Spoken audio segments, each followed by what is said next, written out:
Hi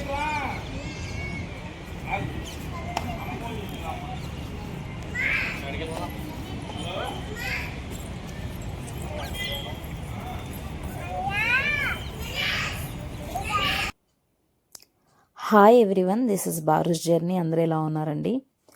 so video స్టార్టింగ్లో మీరు అంబేద్కర్ గారి స్టాచ్యూని అయితే చూశారు కదండి. The statue of social justice 125 అడుగుల ఎత్తులు అత్యద్భుతంగా ఉంది. విజయవాడకి 4-5 కిలోమీటర్ల దూరంలోనే ఉంది. ఎంట్రీ పాస్ జస్ట్ 10 రూపీస్ తీసుకున్నారనమాట. దీనికి టైమింగ్ కూడా ఉందండి. ఈవినింగ్ అయితే 8 o'clock వరకు అయితే ఉంటుంది, తర్వాత క్లోజ్ అయిపోతుంది. మార్నింగ్ నియర్ 9కి అలా స్టార్ట్ అవుతుందన్నమాట. పిల్లలకి మనం ఎప్పుడూ గొప్ప గొప్ప వ్యక్తుల జీవిత చరిత్రలు చెబుతూ ఉంటాము. మనకెంత తెలుసో అంత మాత్రమే మనం చెప్పగలుగుతామండి. నేనిచ్చే ఒక చిన్న సజెషన్ ఏంటంటే, అంబేద్కర్ గారి జీవిత చరిత్ర పిల్లలకి చెప్పాలి అనుకుంటే విజయవాడ ది బెస్ట్ ప్లేస్ అండి. స్టాచ్యూ కింద మ్యూజియం ఉందన్నమాట. అంబేద్కర్ గారి స్టార్టింగ్ డేస్ నుంచి ఎండింగ్ డేస్ వరకు క్షుణ్ణంగా అక్కడ పిక్చరైజ్డ్గా పెట్టారు. వైఎస్ జగన్మోహన్ రెడ్డి గారి పీరియడ్లో ఈ స్టాచ్యూని ఇక్కడ ఆయన పెట్టారనమాట. చాలా మంచి పని చేశారు, చాలా ఇన్స్పిరేషన్ వర్క్ చేశారు. నేనైతే ఇక్కడికి వెళ్ళి చూశాక చాలా హ్యాపీ ఫీల్ అయ్యాను. అప్పటి కాలంలో ఒకసారి పిక్చరైజ్ చూడండి, బ్లాక్ అండ్ వైట్ ఫొటోస్ ఎంత బాగున్నాయో. అప్పట్లోనే మహిళలు స్వతంత్ర ఉద్యమంలో ఎంత చక్కగా పాల్గొని దేశానికి ఈరోజు మనమున్న ఈ స్వేచ్ఛను తీసుకొచ్చారంటే నేను చాలా హ్యాపీగా ఫీల్ అవుతున్నాను. ఒక్కసారి మొత్తము ఆ పిక్చరైజ్ చూడండి. అంటే ఇలాంటి అద్భుతం అని చెప్పచ్చు. అంటే వాళ్ళు గొప్ప పనులు చేశారు, అది మన దాకా వచ్చింది అంటే ఇలాంటి పిక్చర్స్ అనమాట. ఇప్పుడు మనం చూస్తాం, నెక్స్ట్ జనరేషన్కి చెప్తాం, వాళ్ళు నెక్స్ట్ జనరేషన్కి చెప్పడానికి ఒక మంచి పిక్చర్స్ అండి.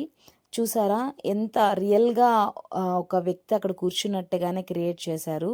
అంబేద్కర్ గారి స్టాచ్యూ అది చిన్నది, చాలా బాగుంది అసలు. ఇదంతా ఆయన ఫారెన్లో ఎడ్యుకేషన్ కంప్లీట్ చేసేటప్పుడు పిక్చర్స్ అనమాట. ఆయన ఎప్పుడన్నా లోన్లీ ఫీల్ అయినప్పుడు ఫారిన్లో ఇలా ప్యాలెస్లంతా ఉన్నప్పటికీ ఒక చెట్టు కింద కాసేపు ఇలా కామ్గా కూర్చునే వాళ్ళంట. ఆ తర్వాత ఆయన నార్మల్ అయ్యేవాళ్ళంట.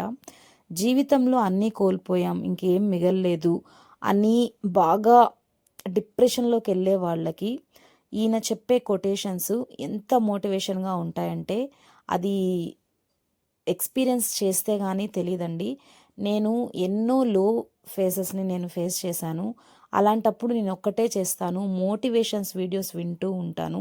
అది వింటే ఏమవుతుందంటే ఏదో హోప్ వస్తుందన్నమాట. ఏదో జరిగిపోయింది, నెక్స్ట్ ఏంటి, ఇలాగే ఉండిపోకూడదు, ఇక్కడ డీలాగా ఉన్నాం, ఇంకా కదులు, ముందుకెళ్ళు, ఏదో ఒకటి చేయి, సంథింగ్ అలా అనిపిస్తుంది అనమాట. ఒక్కొక్క కొటేషను ఇక్కడ చూడండి, ఇవి చదువుతుంటేనే నాకైతే ఒక తెలియని ఆనందం అనమాట. నేనైతే ఎప్పుడన్నా లోన్లీ ఫీల్ అయినప్పుడు ఇలాంటి గొప్ప వ్యక్తుల జీవిత చరిత్రలే వింటూ ఉంటాను. లైఫ్లో ఏదో చెయ్యాలి, మన పిల్లల్ని ఇలా దేశానికి అంకితం ఇవ్వాలి, మన పిల్లల్ని ఇలా పెంచాలి, ఆర్మీలో పంపించాలి, ఇలా అనిపిస్తూ ఉంటుంది. సో ఇక్కడ ఆయన జీవితం ఏమీ పూల పాన్పు కాదండి. చాలా కటిక పేదరికంలో ఆయన జీవించారు. వాళ్ళ గురువు గారి సహాయంతో చదువుకొని ఫారెన్కి వెళ్ళి అప్పట్లోనే ఆయన గ్రాడ్యుయేషన్ పూర్తి చేశారు. ఇక్కడ కనిపిస్తున్న పిక్ వాళ్ళ వైఫ్ దండి, ఆమె బ్రాహ్మణ్ అంట. ఆ విషయం నాకు తెలీదు. అప్పుడు ఏదో రాజకీయ పర్పస్ మీద ఆయనకి అలా బ్రాహ్మణ్ గారు ఒక ఆమెతో పెళ్ళైంది. ఆయన కూడా లేట్ మ్యారేజ్ చేసుకోవడం వల్ల పిల్లలైతే లేరు. సో ఆయన జీవితం పూర్తిగా దేశానికి అంకితం అయిందనమాట. మొత్తం అండి అసలు రాజ్యాంగాన్ని అంబేద్కర్ గారు లేకుండా మనం అసలు ఊహించగలుగుతామా? నన్నైతే ఇప్పటికి కూడా అది కంప్లీట్ అయి ఉంటుందో లేదో క్వశ్చన్ మార్క్గానే ఉంటుంది క్వశ్చన్ అయితే. ఆయన మెదడు ఎంత బ్రిలియంట్ అంటే నేను అసలు ఎక్స్ప్లెయిన్ చేయలేను. ఇలాంటి గొప్ప మేధావుల్ని కన్న భూమి నా జన్మభూమి, నా ఇండియన్ కంట్రీ అనమాట. ఎంత బాగా ఉంటుందంటే ఈయన లైఫ్ అండి, very very very motivation life ఈయనది. ఒక్కసారి చూడండి, స్వతంత్ర ఉద్యమంలో 7 మంది సభ్యులు, మనకి స్వతంత్రం వచ్చిన తర్వాత 7 మంది సభ్యులు రాజ్యాంగం రాయడానికి నియమిస్తారు. అంటే 100 మెంబర్స్ పైన ఉంటారు. కానీ మెయిన్ ఈ 7 మెంబర్స్ అనమాట. వాళ్ళ పిక్చర్స్‌ని ఇక్కడ క్లియర్‌గా చూపించారు. ఇది రాజ్యాంగం పీరియడ్‌లో పిక్చర్స్ అనమాట.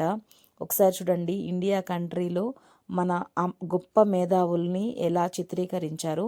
పిల్లలకి ఇలాంటి మంచి మంచి చిత్రాలు చూపిస్తే వాళ్ళు ఎన్నో విషయాలు నేర్చుకుంటారు. ఈయన మ్యూజిక్‌ని కూడా బాగా ఇష్టపడతారంట. అంబేద్కర్ గారి వీడియో నచ్చినట్టయితే ఒక లైక్ కొట్టండి. థ్యాంక్